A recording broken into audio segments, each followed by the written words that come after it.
Hello बच्चों, चलिए प्रश्न को पढ़ते हैं। वन्य जीवन के संरक्षण के वैधानिक उपाय लिखिए। इस प्रश्न की मुख्य अवधारणा वन्य जीवन के संरक्षण के वैधानिक उपायों से संबंधित है।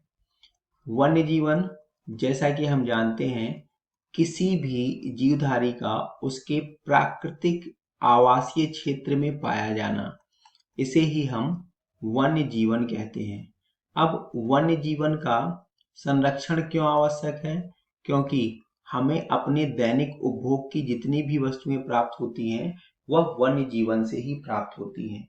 अगर हम उदाहरण देखें कि हमें क्या क्या प्राप्त होता है वन्य जीवन से, तो जितनी भी खाद्य पदार्थ हैं जैसे अनाज, दालें, फल, इसके अतिरिक्त ईंधन, रेशा, इमारती सामान, औद्योगिक उत्पाद जैसे कि टैनिन, स्नेहक, रेजिन, रंजक, इत्र, ये सभी जो है हमें वन्य जीवन से ही प्राप्त होते हैं। अतः इसका संरक्षण अत्यंत आवश्यक है। अब प्रश्न है कि हम इनका संरक्षण कैसे कर सकते हैं। तो इनके संरक्षण की दो विधियां हैं। पहली विधि जो है स्वस्थानीय संरक्षण।